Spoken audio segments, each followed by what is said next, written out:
ನಾನು ಮಾಡ್ತಿರೋದು double cloth bedsheet. ಇದಕ್ಕೆ ನಾನು ಬಳಸಿರೋದು 2x20s ವಾರ್ಪು, 10s ವೆಫ್ಟು. ಇದಕ್ಕೆ ನಾನು ಬಳಸ್ತಾ ಇರೋ ರೀಡು 40s.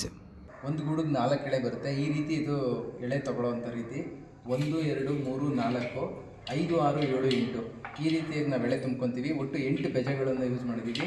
8 ಅಚ್ಚುಗಳು, 8 ಪಾಚಿಕೆಗಳು ಇರುತ್ತೆ ಇದರಲ್ಲಿ. ಆಮೇಲೆ ಇದು ವ್ಯೂ ಮಾಡೋದು 8 ಪಾಚಿಕೆಗಳಿರುತ್ತೆ. 1 2 3 4 5 6 7 8 ಈ ರೀತಿ ಪ್ಯಾಟ್ರನ್ ಇರುತ್ತೆ. 2 ಲಾಳಿ ಯೂಸ್ ಮಾಡ್ತೀವಿ. ಇಲ್ಲಿ ವೈಟ್ ಇರೋ ಕಡೆಗೆ ಬಾಟಮಲ್ಲಿ ಗ್ರೀನ್ ಬರುತ್ತೆ, ಬಾಟಮಲ್ಲಿ ಗ್ರೀನ್ ಇರೋ ಕಡೆಗೆ ಇಲ್ಲಿ ವೈಟ್ ಬರುತ್ತೆ. ಇದು ಬಟ್ಟೆಯ ಸ್ಪೆಷಾಲಿಟಿ.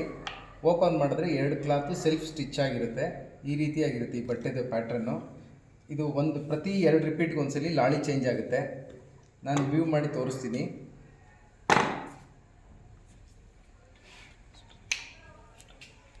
ಒಂದು ವಿಧಾನ ತೋರಿಸ್ತಾ ಇದ್ದೀನಿ ನಾನು.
ಪ್ಯಾಟ್ರನ್ ನಮ್ದು ಹೇಗೆ ಬರುತ್ತೆ ಅಂದರೆ ಚಿಕ್ಕದ್ರಿಂದ ದೊಡ್ಡದಾಗ್ತಾ ಹೋಗುತ್ತೆ ವ್ಯಾರ್ಪ್ ಪ್ಯಾಟ್ರನ್ನು.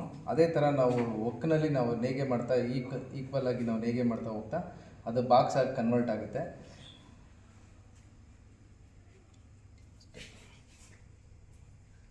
ಈ ರೀತಿ ಬಾಕ್ಸು ವೀವಿಂಗಲ್ಲಿ ಜನ್ರೇಟ್ ಆಗ್ತಾ ಹೋಗುತ್ತೆ. ಈ ಬೆಡ್ಶೀಟ್ ಅಪ್ಪಟ ಹತ್ತಿಯಿಂದ ತಯಾರಿಸಲಾಗಿದ್ದು ವಿಶೇಷ ಹಾಗೂ ಆಕರ್ಷಣೀಯ ಬಟ್ಟೆಯಾಗಿರುತ್ತದೆ. ಈ ವಿನ್ಯಾಸಕ್ಕೆ ಡಿಸಾರ್ಟೆಡ್ ಚೆಕ್ಸ್ ಬೋರ್ಡ್ ಡಿಸೈನ್ ಎಂದು ಕರೆಯಲಾಗುತ್ತದೆ. ಆಪ್ಟಿಕಲ್ ಎಲ್ಯೂಷನ್ ಎಫೆಕ್ಟ್ ಇರುವಂತಹ ವಿನ್ಯಾಸವಾಗಿದೆ. ಅತಿ ಸೂಕ್ಷ್ಮ ನೇಯ್ಗೆಯಾಗಿದ್ದು ಜಾಗರೂಕತೆಯಿಂದ ನೇಯಬೇಕಾಗಿರುತ್ತದೆ. ಡಬಲ್ ಕ್ಲಾತ್ ಆಗಿರುವುದರಿಂದ ಯಾವುದೇ ಹವಾಮಾನದಲ್ಲಿಯೂ ಅತ್ಯಂತ ಆರಾಮದಾಯಕವಾಗಿರುತ್ತದೆ.